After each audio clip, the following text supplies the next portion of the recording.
J'ai une très bonne question pour vous. Est-ce que Jésus a vraiment existé? On va entendre une réponse des plus solides aujourd'hui, dans quelques instants, à l'émission La Parole vivante.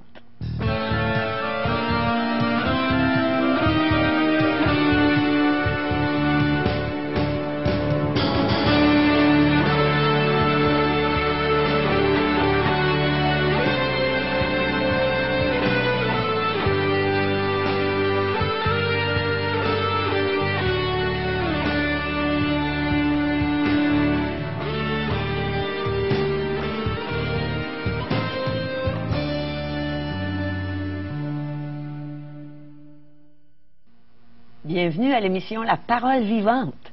On est dans la joie aujourd'hui, puis on est reconnaissant envers vous d'être là avec nous régulièrement. C'est le fun de partager avec vous. Aujourd'hui, on a un beau programme à vous présenter. On a un témoignage extraordinaire. Vous allez aimer le témoignage de René Labbé, qui est un pasteur de Beauport. Bien sûr, on a la joie de savoir qu'on va entendre un autre beau message de l'Évangile avec notre ami Régent Joly. On va entendre encore un beau chant. Et j'aimerais répéter à nos amis qui nous écoutent présentement, on veut avoir vos questions. On veut avoir vos commentaires. C'est important pour nous. Alors, contactez-nous à notre numéro de téléphone qui est 1-877-l'Espoir, 1-877-537-7647 ou allez sur notre site web qui est espoir.ca.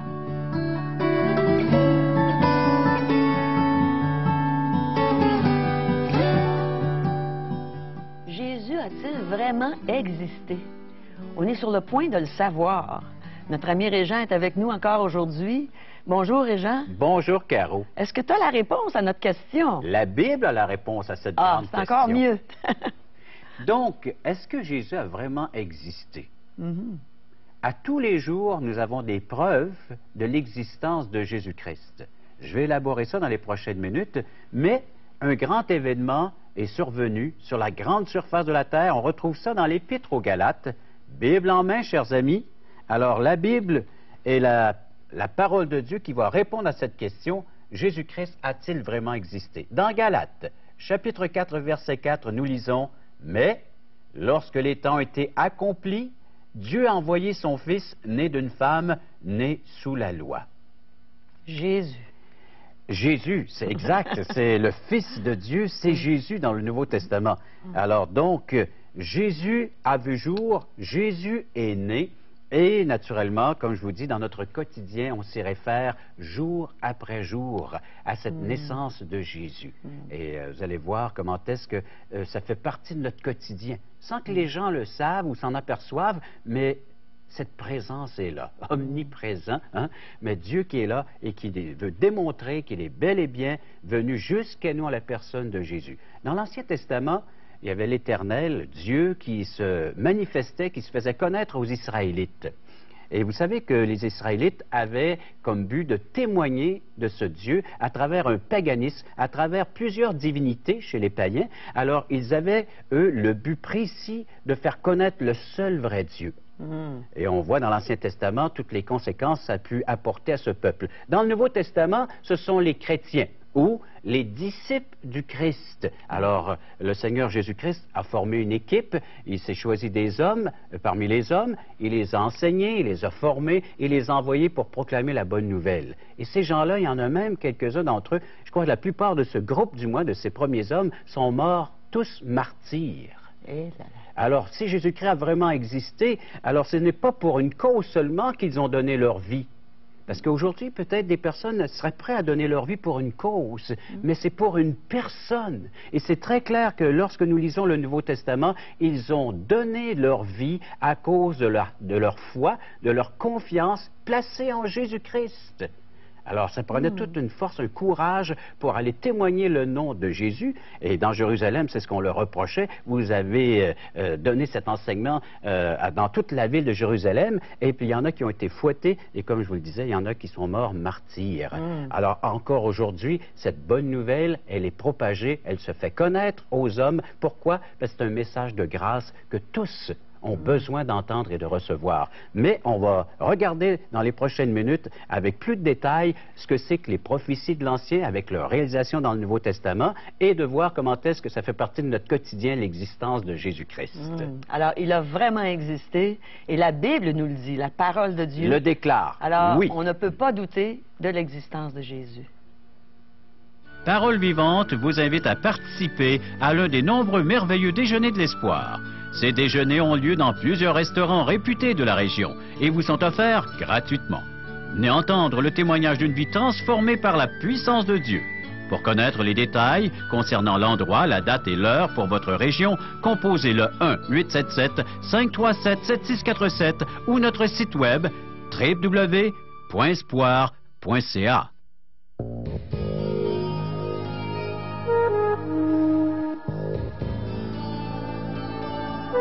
Maintenant, on sait que Jésus existe.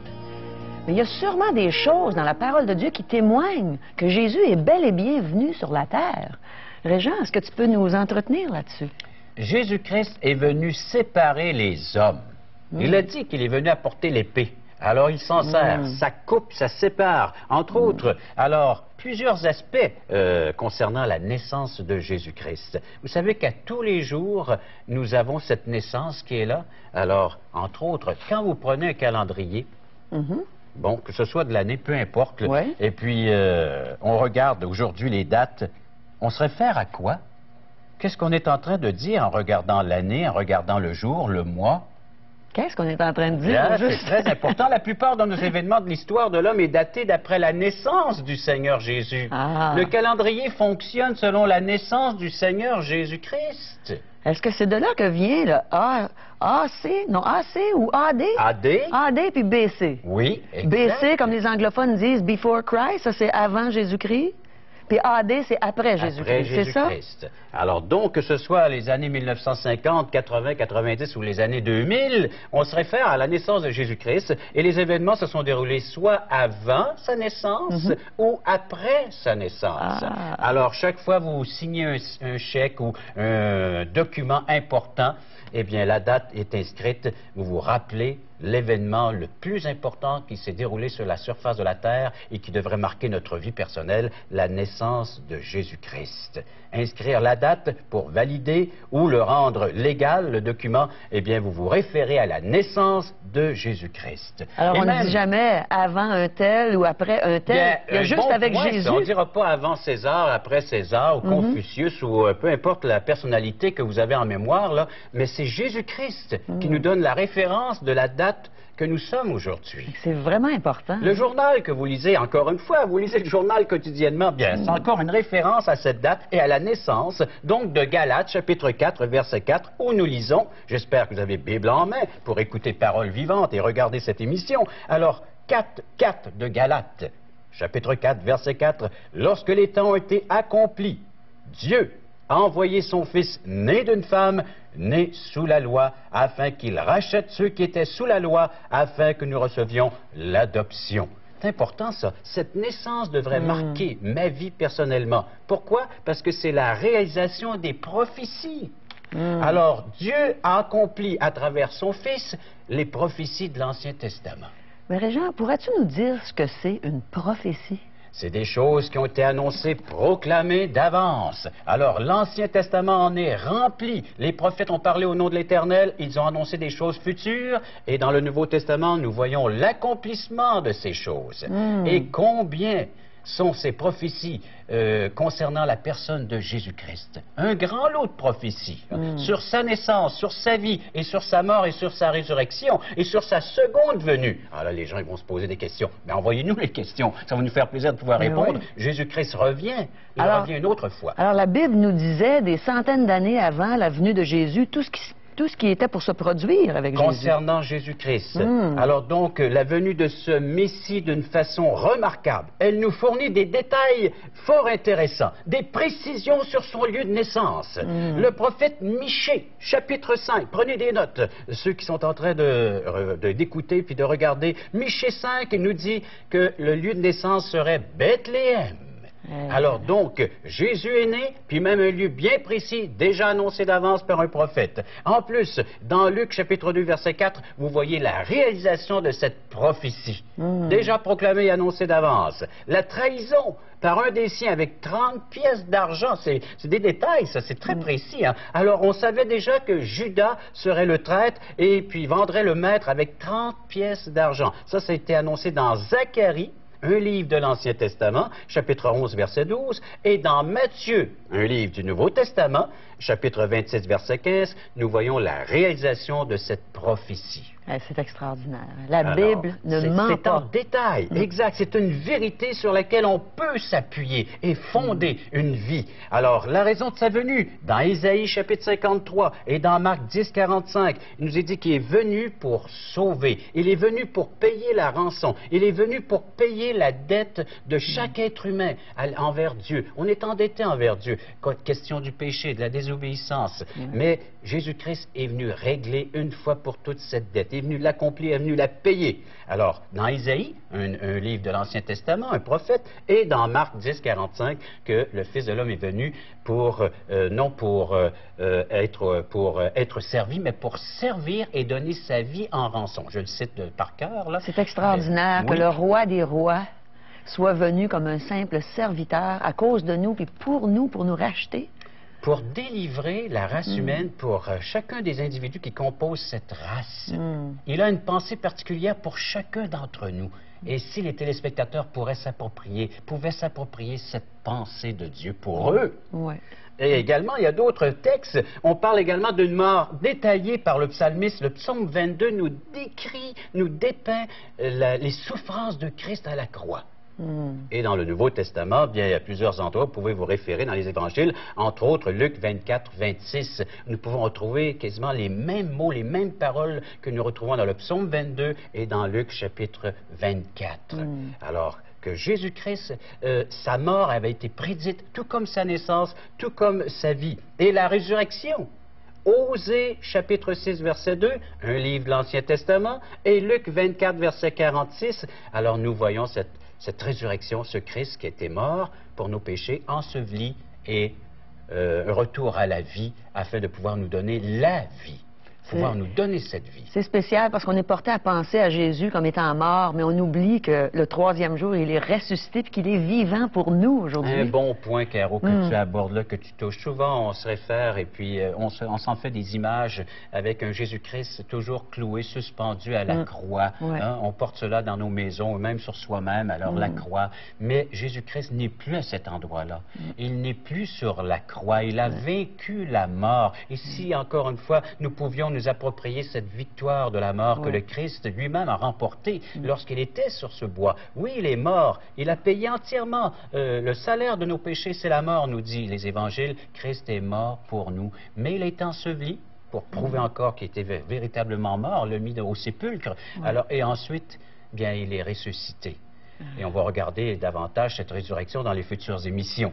Mais notre thème d'aujourd'hui, Jésus a-t-il vraiment existé? Alors donc, compte tenu du laps de temps qui sépare le dernier livre de l'Ancien Testament et puis le Nouveau Testament, il s'est passé 400 ans. Entre l'Ancien et le Nouveau Testament, il y a eu 400 ans. Et de voir avec quelle fidélité les prophéties se sont accomplies. Alors, bien particulier de savoir qu'un bon nombre d'écrivains font mention de l'existence de Jésus, des écrivains non évangéliques, là. Des écrivains qui n'avaient pas la foi en Jésus-Christ ont laissé des écrits qui nous parlent de Jésus-Christ. Entre autres, ici, j'ai Flavius Joseph, un écrivain.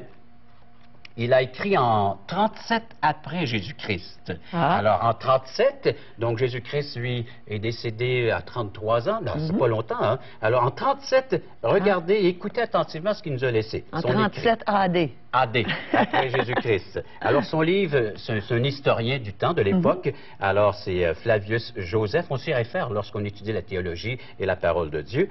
Il a écrit dans son livre Antiquité juive, 13e chapitre, il nous dit: en ce même temps était Jésus, qui était un homme sage, si toutefois on doit le considérer simplement comme un homme, tant ses œuvres étaient admirables. Il enseignait ceux qui prenaient plaisir à être instruits de la vérité, et il fut suivi non seulement de plusieurs juifs, mais de plusieurs gentils, alors des non-juifs. Alors, c'était le Christ. des principaux de notre nation l'ayant accusé devant Pilate, parce que Flavius Joseph est un juif, alors il le fit crucifier. Ceux qui l'avaient aimé durant sa vie ne l'abandonnèrent pas après sa mort. Il leur apparut vivant, ressuscité le troisième jour, comme les saints prophètes l'avaient prédit, et qu'il ferait plusieurs autres miracles. Ça, c'est les écrits d'un historien du temps du Christ. Alors, même l'histoire prouve la véracité de Christ. Vous avez naturellement donc notre quotidien, qui est une preuve. Vous avez les prophéties, qui sont une preuve. Et vous avez l'histoire, comme quoi Jésus-Christ a marqué l'histoire de la race humaine. Et puis même, les historiens s'y réfèrent. Ils nous rapportent leurs propos concernant Jésus-Christ. Alors, il y en a eu d'autres historiens. Il y a, entre autres, il y a Tacite, un historien romain, qui a écrit sur Jésus. Il y a Pline le Jeune, gouverneur de Bithynie, qui a également, et Talus, et celui dont je viens de m'y référer, Flavius Joseph, un juif né en 37, juste donc après les événements. Mais une preuve encore que Jésus-Christ est réellement né et qu'il a existé, qu'il est mort et qu'il est ressuscité, c'est toi, c'est moi, et c'est la multitude de croyants de tous les temps. Ça, on va lire ça dans Jean chapitre 1er, verset 14. Jean chapitre 1er, verset 14, c'est le 4e livre du Nouveau Testament. La preuve des preuves que Jésus a existé, eh bien, nous le voyons ici, nous la voyons ici. Je lis le texte, Jean 1, 14. « Et la parole a été faite chair, elle a habité parmi nous, pleine de grâce et de vérité, et nous avons contemplé sa gloire, une gloire comme la gloire du Fils unique venu du Père. » Ici, on remet dans le contexte, on parle ici de la venue de Jésus. Et le verset 12 rajoute « À tous ceux qui l'ont reçu, à ceux qui ont cru en son nom, elle a donné le pouvoir de devenir enfants de Dieu, lesquels sont nés, non du sang, ni de la volonté de la chair, ni de la volonté de l'homme, mais de Dieu. » Ce Jésus n'a pas seulement marqué le temps et l'histoire, il a marqué les hommes, les individus qui composent cette société. Il est venu donner la vie, la vraie vie. Alors l'humanité a été marquée par sa venue. Mais est-ce que ta vie a été marquée par Jésus? C'est merveilleux. Est-ce que les gens ont reçu Jésus? Comme toi et moi, un jour, on a reçu Jésus, n'est-ce pas, Régent? Je suis tellement reconnaissante envers le Seigneur qu'il se soit manifesté à moi un jour, qu'il m'ait fait connaître son grand amour. Comme Régent a dit, la parole a été faite chair et elle a habité parmi nous, pleine de grâce et de vérité, et nous avons contemplé sa gloire, une gloire comme la gloire du Fils unique venu du Père. Jésus est venu du Père, il est venu pour nous, il est venu payer notre rançon. Oh, mes amis, si vous pouviez tous recevoir ce cadeau qu'on a reçu, nous aussi, un jour, en acceptant Jésus comme votre sauveur, en réalisant qu'on est des pécheurs perdus et qu'on a besoin de ce rachat, on a besoin de ce pardon que Dieu veut nous donner. Vous avez juste à dire, Seigneur, je te reconnais comme étant le Fils de Dieu, celui qui est mort sur la croix pour moi. Merci, Jésus, d'avoir donné ta vie pour moi et maintenant, donne-moi la vie éternelle. Demandez-lui de vous donner cette vie éternelle et c'est certain qu'il va le faire. Il l'a fait pour Régent, il l'a fait pour moi. Merci Régent pour ce beau message de l'Évangile. On est vraiment content d'avoir entendu ça. On n'entend jamais assez parler de notre bien-aimé Sauveur Jésus. Alors, on va se revoir dans quelques instants.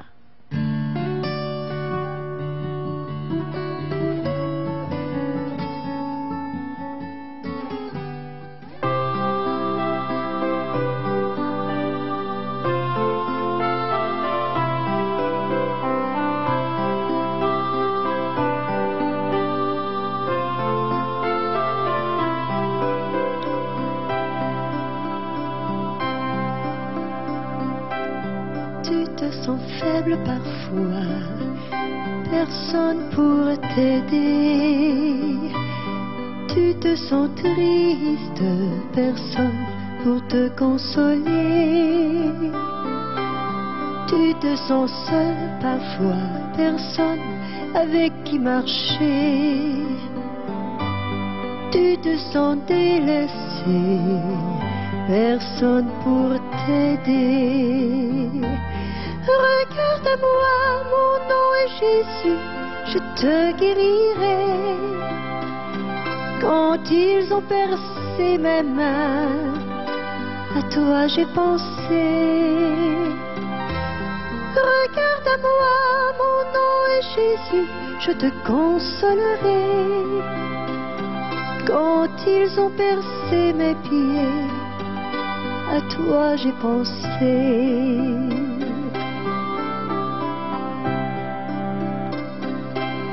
Tu te sens fatigué, pourtant je t'ai porté. Tu te sens méprisé, pourtant je t'ai aimé. Tu te sens perdu, pourtant mon sang j'ai versé. En mourant sur la croix, je pensais à toi. Regarde à moi, mon nom est Jésus, je te guérirai. Quand ils ont percé mes mains, à toi j'ai pensé. Regarde à moi, mon nom est Jésus, je te consolerai. Quand ils ont percé mes pieds, à toi j'ai pensé. Regarde à moi, mon nom est Jésus, je te porterai. Quand ils ont percé mes mains, à toi j'ai pensé. Regarde à moi, mon nom est Jésus, je te bénirai. Quand ils ont percé mes pieds, à toi j'ai pensé. Quand ils ont percé mon côté, à toi j'ai pensé. En mourant sur la croix, je pensais à toi.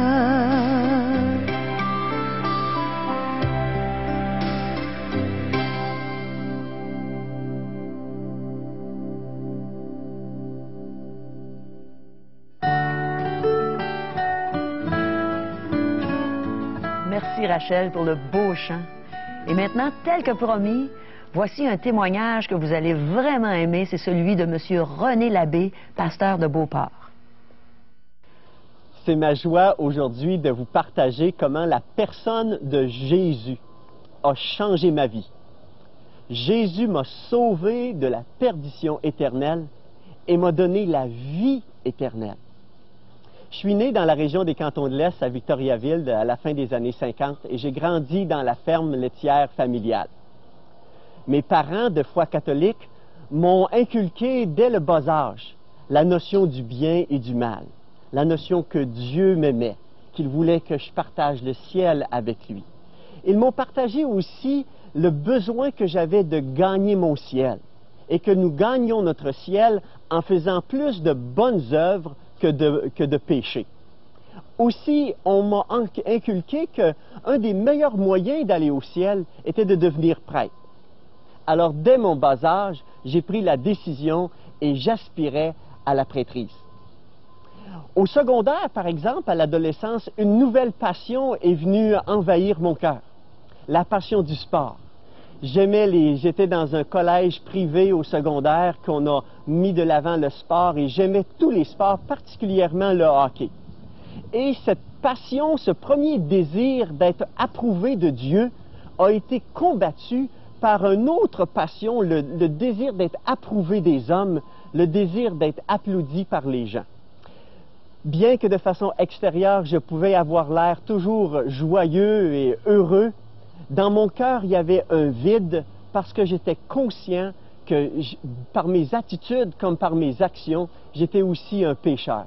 Et dans mon cœur, il y avait de l'insécurité, il y avait un vide. C'est au cégep de Victoriaville que la première fois j'ai entendu parler du beau message de l'Évangile, du salut dans la personne de Jésus-Christ.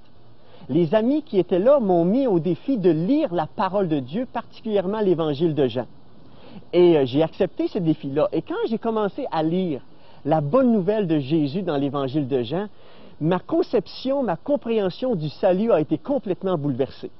Dans l'Évangile de Jean, au chapitre 1, le verset 12, il était écrit « À tous ceux qui l'ont reçu » en parlant de la personne de Jésus, à ceux qui croient en son nom, Elle a donné le pouvoir de devenir enfant de Dieu. J'ai compris au cégep que je devais accueillir Jésus personnellement dans ma vie par la foi et que Jésus seul, qui était mort à la croix, était lui qui avait payé pour mes péchés. Alors, dès 1975, j'ai compris l'Évangile, mais c'est seulement 1 an et demi plus tard que j'ai accueilli personnellement Jésus-Christ. J'ai réalisé qu'il y avait une urgence à accepter Jésus, qu'il y avait un danger à vivre dans la perdition et pas dans la relation personnelle avec Jésus. Le 23 décembre 1976, chez moi, simplement par une simple prière, j'ai demandé à Jésus de venir entrer dans ma vie, de pardonner mes péchés, de me donner la vie éternelle. Je lui ai fait confiance avec ma vie. Je lui ai demandé de devenir non seulement mon sauveur, mais de mon Seigneur. Depuis 1976, Jésus m'a sauvé, j'ai la vie éternelle. J'aimerais que vous l'ayez aussi.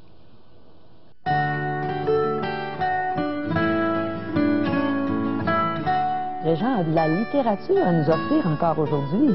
De la Qu'est-ce que t'as belle pour nous? littérature, gratuite. Et merci également de répondre à nos invitations. On a fait quelques déjeuners de l'espoir et déjà vous avez répondu à cet appel. Vous êtes venus en personne assister à nos merveilleux déjeuners de l'espoir. Et faites de même pour notre littérature. Appelez-nous, allez visiter notre site internet. Caro va vous donner toutes les coordonnées nécessaires pour nous rejoindre.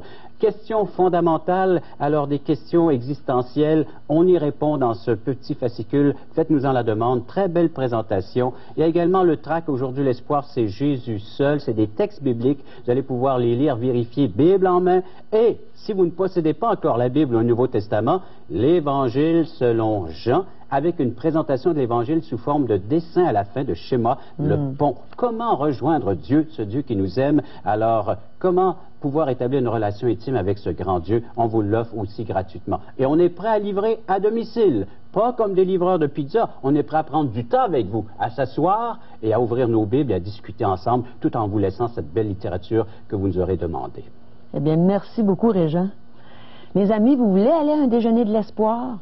Eh bien, vous avez juste à nous contacter au 1-877-L'Espoir, 1-877-537-7647 ou aller sur notre site Web. Et en passant, sur notre site Web, vous pouvez même voir nos émissions maintenant. Alors, c'est bien intéressant pour vous. Alors, mes amis, on vous aime beaucoup. Jésus vous aime et on a hâte d'être encore avec vous à cette belle émission, La Parole vivante.